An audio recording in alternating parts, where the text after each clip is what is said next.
Hello students, last class we had discussed about magnetic effect of current, force on a current carrying conductor in a magnetic field, and then we had the statement for Fleming's left hand rule. Also we learned the formula for force F equal to ILB. So these are the topics we had discussed last class. Today in this session we are going to see about force on a parallel current carrying conductors. Then you have electromagnetism, and lastly we will discuss about electric motor. So let us see one by one. So last class வந்து நம்ம current, that is ஒரு current carrying conductor இருக்குது, அதில் வந்து current flow ஆகும். Then பக்கத்தில் வந்து ஒரு magnetic field produce ஆகுது which is perpendicular. In the presence of both the things you have the third factor which is called as force. அந்த ஃபோர்ஸை தான் நம்ம என்ன செஞ்சோம், magnetic Lorentz forceன்னு சொல்லி படித்தோம். So that was you have only one wire, ஒரு வயரில் வந்து கரண்ட்டு பாஸ் ஆயிடுச்சு. Now we are having two parallel wires. Okay, ரெண்டு வயர் எடுத்துக்க போகிறோம். Both wires are parallel to each other. அப்போ அதில் கரண்ட் ஃப்ளோ ஆயிடுச்சுன்னா என்ன நடக்கும், அதுதான் இப்போ நம்ம பார்க்க போகிறோம். Force on parallel current carrying conductors. So having current carrying conductor, conductor means wires. Okay, so let us see. We have seen that a current carrying conductor has a magnetic field around it. இதை நம்ம last கிளாஸ்லேயே பார்த்துட்டோம். ஒரு current carrying conductor இருக்குது, அதில் வந்து magnetic field produce ஆகுது which is perpendicular to that current carrying conductor. This we have discussed last class also. If we place another conductor carrying current parallel to the first one, so already ஒரு current carrying conductor இருக்குது, அது பக்கத்தில் magnetic field இருக்குது. இப்போ அதே பக்கத்தில் வந்து அந்த வயருக்கு பக்கத்தில் இன்னொரு ஒரு செகண்டு கண்டக்டர் எடுத்துக்க போகிறோம், செகண்ட் ஒயர் எடுத்துக்க போகிறோம். அதுலேயும் it is having current and you are placing parallel to the first one. So both the wires they are parallel to each other. The second conductor will experience a force due to the magnetic field of the first conductor. இப்போ second கண்டக்டரில் வந்து அங்கே ஒரு force create ஆகும். அந்த force எப்படி வந்துச்சு, it is because of the magnetic field of the first conductor. Similarly இதே மாதிரி the first conductor will also experience a force due to the magnetic field of the second conductor. First conductorலையுமே ஒரு force create ஆகும். அந்த force எப்படி வந்துச்சு, it is because of the magnetic field of the second conductor. These two force will be equal in magnitude. இப்போ நம்மளுக்கு ரெண்டு force கிடச்சிருக்கு. Let this be F1 and F2. These two forces will be equal in magnitude. அவங்களோட அளவு வந்து சேமாக இருக்கும், ஆனால் they are opposite in direction. The force ஓட direction it will be opposite. So here you can see this. இப்போ நம்ம இவ்வளோ தூரம் சொன்னோம்ல, அதுதான் உங்களுக்கு ஒரு diagrammatic presentationல இருக்குது. So you have this two conductors. ஓகேவா, ஸோ இதான் ஒரு conductor, this is second conductor. So first கண்டக்டரில் வந்து current it is moving in the opposite direction. இதனால உங்களுக்கு ஒரு மேக்னெட்டிக் ஃபீல்டு க்ரியேட் ஆகிருக்கு. Okay, so this is the magnetic field, it is in the anti clockwise direction. So you can see here the arrow mark, it is anti clockwise direction. இப்போ அந்த magnetic ஃபீல்டுலேயே உங்களுக்கு இன்னொரு conductor கொண்டு வந்திருக்கோம். It is also having current in the opposite direction. Because of this current carrying conductor you have another magnetic field. Now because of this you have a force. Okay, the force on the first conductor is F1, the force on the second conductor is F2. These two forces they are எப்படி இருக்கு, ரெண்டு force F1 F2 they are coming closer to each other. That means they are attractive forces. எப்போ உங்களுக்கு attractive force வரும், when both the current are flowing in the same direction. இங்கே பாருங்கள், current I1 I2 they are flowing in the same direction, then you have a attractive force. அதே conductors, current carrying conductor, but here the first conductor the current is in the upward direction, second conductor the current is moving in the downward direction. ரெண்டு பேருக்குமே magnetic field produce ஆகுது. இந்த ஒரு magnetic ஃபீல்ட்னால ஒரு force create ஆகும், that is F2. Second இந்த magnetic ஃபீல்ட்னால இன்னொரு force create ஆகுது F1. This force F1 F2 they are opposite to each other. That means they are repulsive force. Okay, so இந்த டயக்ராம்லேருந்து என்ன அண்டர்ஸ்டாண்ட் பண்ணுறீங்க, if the current are in same direction, if the current is in same direction, the force it is attractive force. If the current they are in opposite direction, the current the force it will be repulsive force. So that is about the force on a parallel current carrying conductors. Okay, சரி அடுத்து using Fleming's left hand rule we can find the direction of the force on each wire. இப்போ நம்ம டயக்ராமில் என்ன சொன்னோமோ அதைத்தான் இப்போ நம்ம இந்த பேராகிராஃபில் பார்க்க போகிறோம். So using left hand rule, நம்ம Fleming's left hand rule last கிளாஸ்லேயே பார்த்துட்டோம். So using that rule we can find the direction of the force on each wire. ஒவ்வொரு வயரில் வந்து எந்த மாதிரி ஃபோர்ஸ் இருக்குது, எந்த டைரெக்ஷனில் அந்த ஃபோர்ஸ் ஆக்ட் ஆகுது அப்படின்னு சொல்லி நம்மளால் கண்டுபிடிக்க முடியும். And it would be towards each other when the current in both of them are flowing in the same direction. So as I said, if the current is flowing in the same direction, the wires will experience an attractive force. Okay, so இப்போ தான் நம்ம அந்த டயக்ராமில் பார்த்தோம், the current it is flowing in the same direction, the force it will be attractive force. If the direction of the flow of current is in the opposite direction, then the force on each wire will be in the opposite direction. Okay va, current opposite direction irukku, force will be also be in opposite, that means they are repulsive force, and this is shown in figure 5.10. இதை நம்ம already பார்த்துட்டோம்.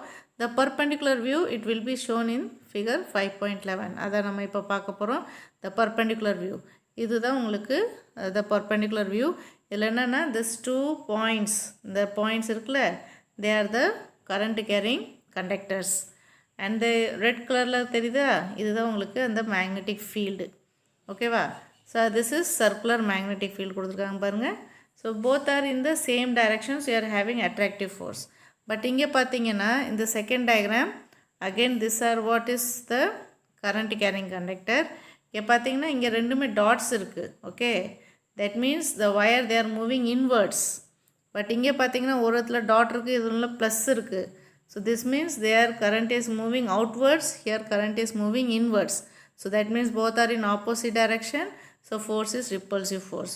So this is the perpendicular view. Okay va, so top la irundhu paatha eppadi irukum andha mari kaamichirukanga. Okay, right. So idoda namalukku andha topic munjichu, force on a parallel current carrying conductor. adha rendu point mattum nenu vechukanum. current same direction la pochna enna mari force irukum, adhe current opposite direction la poichu, that is one current if it is moving in the upward direction, the another current if it is moving in the downward direction, then what type of force is created. and the rendu point nalla nenu vechukonga. Okay, next we come to a new topic, that is electromagnetism பத்தி பார்க்க போறோம். So here you have the connection between electricity and magnetism. connection between electricity and magnetism இத பத்தி நம்ம பார்க்க போறோம். So before 18th century, people thought that magnetism and electricity were separate subject of study. Okay, 18th century ku munadi, before 18th century, what did people think? That magnetism and electricity they were separate subject, tani subject. But after Oester's experiment, the electricity and magnetism were united and become a single subject called electromagnetism. Oersted experiment நம்ம பார்த்தோம் last class. So அந்த experiment மூலயமா நம்ம என்ன தெரிஞ்சுக்கிட்டோம், எலக்ட்ரிசிட்டியும் மேக்னட்டிசமும் ரெண்டு combine பண்ணி ஒரே ஒரு சிங்கிள் சப்ஜெக்டில் கொண்டு வந்துடலாம். தட் சிங்கிள் சப்ஜெக்டோட நேம் என்னது? It is electromagnetism. when there is current, the magnetic field is produced. Okay, இது நம்ம முதல்லேருந்தே பார்க்குறோம். ஒரு வயரில் வந்து கரண்ட்டு ஃப்ளோ ஆகுது. Because of current you have magnetic field. and the current carrying conductor behaves like a magnet. Okay, so magnetic field produce ஆதா, அப்போ நம்ம அந்த current carrying conductor, அந்த current carrying wire, அந்த வயரில் வந்து current flow ஆதா, அந்த வயரை நம்ம என்ன சொல்லுவோம்? it behaves like a magnet. அந்த வயரை நம்ம என்ன சொல்கிறோம்? it behaves like a magnet. You may now wonder, how was it possible for a lodestone to behave like a magnet? இப்போ நம்ம lodestone பார்த்தோமா? lodestone which is nothing but it is a natural magnet. So அந்த lodestone வந்து it behaves like a magnet. நம்ம already தெரியும், it is a behaving like a magnet when there was no current passing through it. இப்போ நம்ம முன்னாடி first பாயிண்டில் என்ன சொல்கிறோம்? இங்கே ஃபஸ்ட் பாயிண்டில் என்ன சொல்லியிருக்கோம்? ஒரு கண்டக்டரில் கரண்ட் ஃப்ளோ ஆயிடுச்சுன்னா அங்கே வந்து மேக்னெட்டிக் ஃபீல்டு ப்ரொடியூஸ் ஆகும். அப்போ அந்த கரண்ட் கேரிங் கண்டக்டர் வந்து நம்ம என்ன சொல்கிறோம்? மேக்னெட்டுன்னு, இட் பிஹேவ்ஸ் லைக் அ மேக்னெட்டுன்னு சொல்லிட்டோம். ஆனால் லோட்ஸ்டோன் வந்து it is already a magnet, it behaves like a magnet. அப்போ அங்கே வந்து ஏதாவது கரண்ட்டு பாஸ் ஆகிருக்கா? அதைத்தான் நம்ம கேட்குறாங்க. ஓகே, லோட்ஸ்டோன் வந்து it is also a magnet. Now where there is no current passing through it. அப்போ அந்த லோட்ஸ்டோனில் வந்து எந்த கரண்ட்டு பாஸ் ஆகலை. அப்போ எப்படி அந்த லோட்ஸ்டோனை வந்து மேக்னெட்டுன்னு சொல்கிறோம்? அதான் நெக்ஸ்ட் பாருங்கள். Only in the 20th century we understood that the magnetic property arises due to the motion of electrons in the lodestone. Right, 20th centuryல அவங்க என்ன கண்டுபிடிச்சிருக்காங்கன்னா that the magnetic property, இப்போ லோட்ஸ்டோனில் வந்து ஒரு மேக்னெட்டிக் ப்ராப்பர்ட்டி இருக்குது. அந்த மேக்னெட்டிக் ப்ராப்பர்ட்டி எப்படி வந்துச்சு? It is because of the motion of electrons in the lodestone. லோட்ஸ்டோனில் வந்து அந்த எலக்ட்ரான்ஸ் வந்து மூவ் பண்ணுறதுனால it is getting that magnetic property. In the circuit, the electrons move from negative of the battery to the positive of the battery and constitutes current. Okay, ஒரு circuit form பண்ணோம்னா அதில் வந்து electrons எங்கேருந்து எங்கே move பண்ணும்? The electrons will move from negative of the battery to the positive of the battery, and because of this you having current. Now as a result it produces magnetic field. So இந்த flow of currentனால அங்கே வந்து ஒரு magnetic field produce ஆகுது. In natural magnet and artificial magnet that we buy in shops, the electrons move around the nucleus constitutes current which leads to the magnetic property. So நம்ம கடையில் வாங்குகிற அந்த artificial மேக்னெட்டாக இருக்கட்டும், இல்லை நம்மளுக்கு நேச்சுரலாக கிடைக்கிற ஒரு நேச்சுரல் மேக்னெட், இப்போ லோட்ஸ்டோன் சொன்னோமா, அங்கெல்லாம் என்ன நடக்குதுன்னா அந்த மேக்னெட்ஸ்குள்ளே the electrons they move around the நியூக்ளியஸ்க்கு சரௌண்டிங்கில் வந்து அந்த எலக்ட்ரான்ஸ் என்ன செய்யுது? They are moving in the orbit, and because of the moment of the electrons there is current, and because of this current it is having magnetic property. ஓகேவா? Right. Here every orbiting electron in its orbit is like a current carrying loop. So இது ஒரு point பாருங்கள். Every orbiting electron in its orbit. இப்போ தான் சொன்னேன், ஆட்டமில் வந்து சென்ட்ரலில் நியூக்ளியஸ் இருக்கும், nucleus surrounding you are having different orbits. அந்த ஆர்பிட்டில் வந்து எலக்ட்ரான் ரிவால்வ் ஆகும். That electron orbiting in that orbit is like a current carrying loop. ரைட்டா? அந்த எலக்ட்ரானை வந்து இப்போ நம்ம எப்படி சொல்கிறோம்? It is like a current carrying loop. Even though in all the materials electrons orbit around the nucleus. Okay, எல்லா மெட்டீரியல்ஸுமே எலக்ட்ரான் வந்து ஆர்பிட் பண்ணுது. Electron they are moving around the nucleus, அது கரெக்டு தான். But for certain special type of material, அந்த special type of material யார்? Magnetic material. அந்த magnetic மெட்டீரியலில் வந்து the motion of electrons around the nucleus gets added up. அந்த electrons வந்து move ஆகிக்கிட்டு இருக்குல்ல, அந்த மோஷன் வந்து the motion of the electron they are getting added up, add ஆகிக்கிட்டே இருக்கும். And as a result we have permanent magnetic field. So இதனால் நம்மளுக்கு ஒரு பர்மனெண்ட் மேக்னெட்டிக் ஃபீல்டு ப்ரொடியூஸ் ஆகுது. Okay, so that was about the explanation of electromagnetism. Next we come to electric motor. So motor நம்ம general லைஃப்பில், daily லைஃப்பில் நம்ம நிறைய இடத்துல யூஸ் பண்ணுறோம் motor. Motor means anything which can rotate. எதெல்லாம் rotate பண்ணுதோ தட் இஸ் மோட்டார். இப்போ ஃபேன் ரொட்டேட் ஆகுது, இட் இஸ் ஹேவிங் மோட்டார், உள்ள மோட்டார் இருக்குது. ரைட்டாக? Water pump, washing machine rotate ஆகுது, again motor. Mixie, grinder rotate ஆகுது, it is having motor. So இந்த எலக்ட்ரிக் மோட்டார் என்ன? Right? So what is that introduction? Then we have to see the diagram, construction, working, அது எந்த பிரின்சிபலில் work ஆகுது. So இதெல்லாமே நம்ம இந்த டாப்பிக்கில் பார்க்க போகிறோம். So let us see. An electric motor is a device which converts electric energy into mechanical energy. Okay, motor வந்து இப்போ for example mixie எடுத்துக்கிறோமே, mixie work ஆகணும்னா ஃபஸ்ட் யூ ஹேவ் டு ஸ்விட்ச் ஆன் தட் ப்ளக். ஓகே, ஸ்விட்ச் on பண்ணணும். So current is moving, current இருந்ததுனால தான் அது வந்து ரொட்டேட் ஆகுது. So electric energy is converted into mechanical energy. So what is an electric motor கேட்டாங்கன்னா என்ன சொல்வீங்க? Electric motor is a device which converts electric energy into mechanical energy. Electric energy is converted into mechanical energy. Okay. Electric motors are crucial in modern life. They are used in water pump, fan, washing machine, juicer, mixer, grinder, etc.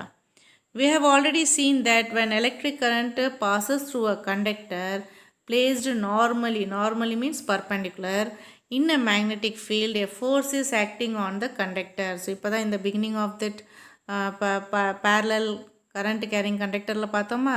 So ஒரு conductor இருக்குது, அதில் current pass ஆகுது, magnetic field produce ஆகுது, எப்படி பர்பெண்டிகுலராக இருக்கும். So because of this there is a force produced, force is created. So that force is acting on the conductor and this force makes the conductor to move. இந்த force ஒன்று produce ஆகுதுல, இந்த force தான் என்ன செய்யுது, அந்த conductor வந்து move பண்ண வைக்கிது. This is harnessed to construct and electric motor. So இதைத்தான் நம்ம இந்த கன்ஸ்ட்ரக்ஷன் ஆஃப் எலக்ட்ரிக் மோட்டாரில் பார்க்க போகிறோம். To understand how a motor works, we need to understand how a current carrying coil experiences a turning effect when placed inside a permanent magnetic field. ரைட்டா, இப்போ நம்ம motor working பார்க்க போகிறோம். Electric மோட்டாரோட introduction பார்த்துட்டோம். Now we are going to see the working. Okay, construction and working பார்க்க போகிறோம். So அதை பார்க்குறதுக்கு முன்னாடி you should understand that a current carrying coil, it experiences a turning effect. ஒரு current carrying coil, இப்போ coilனா என்னது, it's a lengthy wire. அந்த வயரை வந்து நம்ம சுருளாக வச்சுருந்தோம்னா that is coil. Okay, so large number of turns, that is coil. Okay, so a current carrying coil, it experiences a turning effect when placed inside a permanent magnetic field. ரைட்டா, so அதுக்கு meaning இங்கே பாருங்கள், பிக்சரில் பாருங்கள். You have a permanent magnetic field என்னது, this is the two magnets, north pole, south pole. ரைட்டா, இந்த red colour இருக்குல்ல, இதுதான் உங்களுக்கு நார்த் போல், இது south pole. They are the poles of a permanent magnets. Okay, permanent magnetோட north போலும் south போலும். இந்த ரெண்டு நார்த் போல் சவுத் போலுக்கு இடையில நம்ம என்ன செஞ்சுருக்கோம், ஒரு காயில் வச்சுருக்கோம் ஏபிசிடி. அந்த ஏபிசிடியில் வந்து கரண்ட்டு போய்கிட்டு இருக்குது, current is flowing through A B C D. Because of this current there is a force. அந்த ஃபோர்ஸ் பார்த்தீங்கன்னா இங்கே கொடுத்துருக்காங்க பாருங்கள், இங்கே ஒரு ஃபோர்ஸ் இருக்குது, இங்கே ஒரு ஃபோர்ஸ் இருக்குது. This force there acting in the opposite direction and because of this the coil it is able to turn. அந்த டேர்னை தான் இங்கே என்ன சொல்லியிருக்காங்க, டேர்னிங் எஃபெக்ட். சரியா, இப்போ அந்த மீனிங் புரிஞ்சிருக்கும்னு நினைக்கிறேன். ஏ கரண்ட் கேரிங் காயில், அந்த கரண்ட் கேரிங் காயில் யார், ஏபிசிடி. அதை எங்கனக்குள்ளே வச்சுருக்காங்க, inside a permanent magnetic field. So that current carrying coil A B C D is placed inside a permanent magnetic field. அதுக்குள்ளே வச்சோடனே அங்கே என்ன நடக்கும், ஃபோர்ஸு க்ரியேட் ஆகுது. That force is created in the opposite direction and because of this there is a turning effect. அந்த coil வந்து turn பண்ண போகுது. ஸோ இங்கே பாருங்கள், ஆக்சிஸ் ஆஃப் ரொட்டேஷன் சொல்லி கொடுத்துருப்பாங்க. Okay, axis of rotation. So the coil it is going to turn. So that is the meaning, turning effect. ஓகேவா, so இந்த டயக்ராம் உங்களுக்கு புரிஞ்சிருக்கும்னு நினைக்கிறேன். N is the north pole of the magnet, S is the south pole of the magnet, ABCD is a coil. ஓகேவா, அதில் current வந்து எங்கே போகுது, current is moving from ABCD. So current is moving இன் எங்கே, இங்கேருந்து போகுது, ஏலேருந்து போகுது, பிக்கு போகும், சிக்கு போகும், டி வழியாக வெளியே வந்துடும். So current out. ஓகேவா, there are two forces created. One வந்து force in the upward direction, இன்னொரு force வந்து in the downward direction. And because of these two forces, the coil is now able to rotate. This is about the axis of rotation. Okay, கீழே வந்து அதோட diagram வந்து உங்களுக்கு ஒரு flow of that magnetic field அந்த lines வச்சு உங்களுக்கு காமிச்சிருப்பாங்க. ஓகேவா, சரி, next we move to that diagram 5.12 இருக்குல்ல, இப்போ நம்ம பார்த்தோமா, அதோட டிஸ்கிரிப்ஷன் தான் இங்கே கொடுத்துருப்பாங்க. So in figure 5.12 a simple coil is placed inside the two poles of a magnet. So நம்ம சொன்னோம்ல ABCD, that is a simple coil. It is placed inside the two poles of a magnet. மேக்னெட்டோட two poles என்னது, north pole, south pole. Now look at the current carrying conductor segment AB.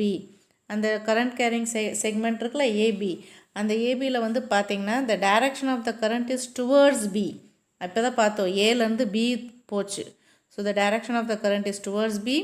Whereas in the conductor segment CDயில் பார்த்தீங்கன்னா the direction is opposite. CDயில் பார்த்தீங்கன்னா the current is flowing from C to D. D வழியாக வந்துட்டு it will be coming outwards. Okay, right. As the current is flowing in the opposite direction in segments AB and CD. இப்போ ரெண்டு segment இருக்குல்ல, AB இருக்குது, CD இருக்குது. ரெண்டு செக்மெண்ட்டில் வந்து கரண்ட் வந்து ஆப்போசிட் டைரெக்ஷனில் போகுது.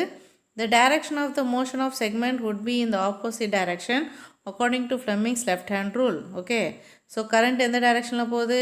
current is moving in the opposite direction. இங்கே பாருங்கள், current வந்து opposite directionல போகுது. எப்படி? ABCD இந்த ரெண்டு செக்மெண்ட்டில் current வந்து opposite directionல போகுது. So because of this, the motion of the segment is also in opposite direction. அந்த மோஷன் the coil இருக்குல்ல ABCD, அதில் வந்து ஒரு இதில் பொறுத்தோ ஃபோர்ஸ் வந்து அப்வர்ட் டைரெக்ஷனில் இருந்துச்சு, இன்னொருத்தில் ஃபோர்ஸ் வந்து டவுன்வர்ட் டைரெக்ஷனில் இருக்கா, அதுதான் இங்கே கொடுத்துருக்காங்க. Motion of the segment is in the opposite direction. இது எப்படி நம்மளுக்கு தெரியும்? It is according to Fleming's left hand rule. Now when the two ends of the coil experiences force in the opposite direction, they rotate. So இங்கே வந்து force வந்து it is in the opposite direction, and because of this, that coil it will begin to rotate. Now here you have that electric motor oda innor diagram. So there are different parts, onana paapom. So this one is the NS, north pole south pole of a permanent magnet. Okay, then inside this you have a coil. Coil ku inga name kudukala. Inge B na enadhu? B is the magnetic field. Okay, inge B na enadhu? Magnetic field. Okay, சரி, that magnetic field lines, the lines they are moving from north to south. And the line உங்களுக்கு தெரியும், arrow mark, it is moving from north to south. Okay, then the coil ஓட ரெண்டு ends இருக்குல்ல, these two ends they are connected to இந்த மாதிரி C மாதிரி கொடுத்துருக்காங்களா, இதுனா it is called as what is the commutator. commutatorக்கு இன்னொரு பேர் வந்து split rings. Okay, commutatorக்கு இன்னொரு பேர் வந்து split, SPLIT. So it is split ring commutator சொல்லுவோம். The split ring commutator இன்னொரு ends வந்து they are connected to carbon brush. They are connected to carbon brush. The carbon brush in turn it is connected to a battery, and this is rheostat. Okay, so battery connection கொடுத்துருக்காங்க, that means you are providing electric current. So electric energy is converted to mechanical energy. That means the coil is going to rotate. So here you can see that force F, இன்னொரு force F. Both the forces are in opposite direction. That means the coil is now going to rotate. Rotation, in other sense, mechanical energy. Okay, so diagram clear இருக்கும் நினைக்கிறேன். திரும்ப repeat பண்ணுறேன். You are having permanent magnet. Permanent magnet ஓட north pole, south pole. ரெண்டு போலுக்கு இடையில ஒரு coil இருக்குது. Red கலரில் இருக்குல்ல, that is a coil. அந்த coilோட ரெண்டு ends, the two free ends, they are connected to the commutator. Commutator சொல்லலாம், இல்லாட்டி split ring commutator சொல்லலாம். Both side you are having commutators. And the commutator oda end வந்து it is connected to carbon brush. Carbon brush in turn is connected to a battery and a rheostat. Okay, so this is another diagram for electric motor. Okay, check. Here, if the current flow is along the line ABCD, அந்த diagram பார்த்தோமா, அந்த diagram base பண்ணி தான் இந்த paragraph இருக்கு. இப்போ current எப்படி flow ஆகுது? Current is flowing along the line ABCD. The coil will rotate in clockwise direction. ஓகேவா? இப்போ நம்ம current எந்த டைரக்ஷனில் போகுது? ABCD அந்த டைரக்ஷனில் போச்சுன்னா coil will rotate in the clockwise direction. Okay, so coil is going to rotate in the clockwise direction first, and then in anti-clockwise direction. ஓகேவா? ஸோ ரெண்டு சைட்லேயுமே சுற்றும். கரண்ட் எந்த டைரெக்ஷனில் போகுது? Current is going in the A B C D direction. அப்படி அந்த டைரெக்ஷனில் போச்சுன்னா ஃபஸ்ட்டு காயில் வந்து கிளாக் வைஸ் டைரெக்ஷனில் ரொட்டேட் ஆகும், அடுத்து ஆன்டி கிளாக் வைஸ் டைரெக்ஷனில் ரொட்டேட் ஆகும். சரி, if we want to make the coil rotate in any one direction, எனக்கு வந்து clockwise anti clockwise ரெண்டு டைரெக்ஷனுமே வேண்டாம், ஒரே ஒரு டைரெக்ஷனில் தான் அந்த காயில் ரொட்டேட் ஆகணும். எந்த direction? Say clockwise. For example கிளாக் வைஸில் மட்டும்தான் ரொட்டேட் பண்ணணும்னா then the direction of current should be along A B C D in the first half of the rotation and along D C B A in the second half of the rotation. ஓகேவா? திரும்ப சொல்கிறேன், current வந்து ABCD ஒரு டைரெக்ஷனில் தான் ஃப்ளோ ஆகுது. அப்படி ஏபிசிடியில் ஃப்ளோ ஆயிடுச்சுன்னா காயில் வந்து ஃபஸ்ட்டு கிளாக் வைஸ் டைரெக்ஷனில் ரொட்டேட் ஆகும், அப்புறம் ஆன்டி கிளாக் வைஸ் டைரெக்ஷனில் ரொட்டேட் ஆகும். எனக்கு வந்து அந்த ரெண்டு டைரெக்ஷனுமே வேண்டாம். I want only one direction, that is clockwise direction மட்டும்தான் வேணும். the coil should rotate only in clockwise direction. அப்படி அது clockwise directionல rotate பண்ணணும்னா current எப்படி flow ஆகணும்? current வந்து first it should flow along ABCD in the half rotation, first half rotation, and in the second half rotation it should flow in the reverse direction, that is DCBA. okay, first ABCD போச்சு, அடுத்து DCBA இந்த டைரக்ஷனில் போகணும். Okay, சரி, இப்போ இது எப்படி மாறும்? அந்த ஏபிசிடியிலேருந்து டிசிபிஏ இந்த மாதிரி கரண்ட்டை ரிவர்ஸ் பண்ணணும்னா நம்ம என்ன செய்யணும்? we have to use a device called split ring commutator. so what is the use of split ring commutator? so இங்கே பாருங்கள், to change the direction of current a small device called a split ring commutator is used. So இப்போ தான் நம்ம டயக்ராமில் பார்த்தோம், இந்த மாதிரி ஒரு C மாதிரி கொடுத்துருந்தாங்களா? Okay, so you have one C like this, you have C, இங்கனுக்குள்ளே கார்பன் ப்ரஷ் இருக்கும். ஓகே, ஸோ இந்த மாதிரி சி டைப் கொடுத்துருக்காங்களா? That is what is called a split ring commutator. எதுக்காக இந்த ஸ்ப்ளிட் ரிங் காம்யூட்டேட்டர் யூஸ் பண்ணுறோம்? So that you can reverse the direction of current, you can change the direction of current. So இங்கே நான் சொன்னேன்னா ஏபிசிடியில் போகுது, first current is flowing along ABCD, next I want the current to flow along DCBA. அப்படி அதை reverse பண்ணணும்னா I should use a device which is called a split ring commutator. okay, when the gap in the split ring commutator is aligned with the terminals XY, there is no flow of current in the coil. ஓகேவா? இப்போ இந்த gap இருக்குல்ல, split ring காம்யூட்டேட்டர் இப்படி இருந்துச்சு பார்த்தீங்களா? First டயக்ராமில் இந்த மாதிரி இருக்குது. ஓகே, ஸோ இங்கனுக்குள்ளே ஒரு கேப் இருக்குது பார்த்தீங்களா? இந்த கேப்பை தான் அவங்க மென்ஷன் பண்ணுறாங்க, கேப். ஓகே, சரி. So when the gap in the split ring commutator is aligned with the terminals XY டைரக்ஷன்லேயே அதே ஒரே ஸ்ட்ரெயிட் லைனில் இருந்துச்சுன்னா there is no flow of current in the coil. அங்கே வந்து காயிலில் வந்து எந்த கரண்ட்டும் ஃப்ளோ ஆகாது. But as the coil is moving, coil move பண்ண என்ன ஆகும்? it continues to move forward, bringing one of the split ring commutator in contact with the carbon brushes XY. okay, so முன்னாடி என்ன சொன்னோம்? ஸ்ப்ளிட் ரிங் காம்யூட்டேட்டரோட கேப் வந்து if it is along the terminals XY, then there is no flow of current. அங்கே current இருக்கான்னு சொன்னோம். அப்போ நம்மளுக்கு வந்து கண்டினியூஸ் ஃப்ளோ ஆஃப் கரண்ட் வேணும்னா இந்த காயில் என்ன செய்யும்? as the coil is moving, it continues to move forward, bringing one of the split ring commutator in contact with the carbon brushes XY. So எப்போவுமே அந்த split ring commutator வந்து அந்த carbon brushes XYயோட காண்டாக்டில் இருக்கும். அப்படி காண்டாக்டில் இருந்தால் தான் என்ன ஆகும்? there will be continuous flow of current. okay, the reversing of the current is repeated for each half rotation. ஒவ்வொரு half rotationல வந்து current வந்து என்ன ஆகும்? ரிவர்ஸ் ஆகிக்கிட்டே இருக்கும். and this give rise to a continuous rotation of the coil. So இது தக்கன உங்களுக்கு வந்து அந்த ரொட்டேஷன் ஆஃப் த காயில் வந்து it will be continuous. Okay, so திரும்ப சொல்கிறேன், XY தேர் கார்பன் ப்ரஷஸ். இந்த கார்பன் ப்ரஷஸில் வந்து என்ன நடக்கும்? Always the split ring commutator is in contact. அப்படி கான்டாக்டாக இருக்க போகும்போது the current is flowing continuously. அப்புறம் the reversing of the current is repeated for each half rotation. ஒவ்வொரு ஹாஃப் ரொட்டேஷனுக்கு வந்து கரண்ட் எப்படி இருக்கும்? கரண்ட் வந்து ரிவர்ஸ் ஆகும். இதனால என்ன நடக்கும்? there will be continuous rotation of the coil. Okay, coil வந்து கண்டினியூஸாக ரொட்டேட் ஆகிக்கிட்டே இருக்கும். ஓகே, சரி. இப்போ the speed of rotation of the coil can be increased by, இந்த காயிலோட ரொட்டேஷன் இருக்குல்ல, அதோட ஸ்பீடு, காயில் ரொட்டேட் ஆகுது, அதோட ஸ்பீடை வந்து நான் இன்க்ரீஸ் பண்ணணும். எப்படி இன்க்ரீஸ் பண்ணலாம்? I have 4 points. ஒன் வந்து increasing the strength of the கரண்ட்டை வந்து நம்ம இன்க்ரீஸ் பண்ணலாம். Second point, number of turns in the coil can be increased.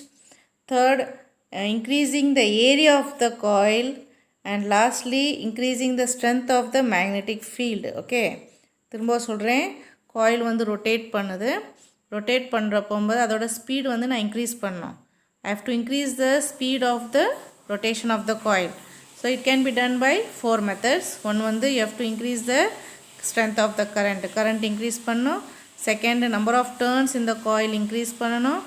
Third, area of the coil increase பண்ணலாம். Number 4, strength of the magnetic field வந்து increase பண்ணலாம். Thank you.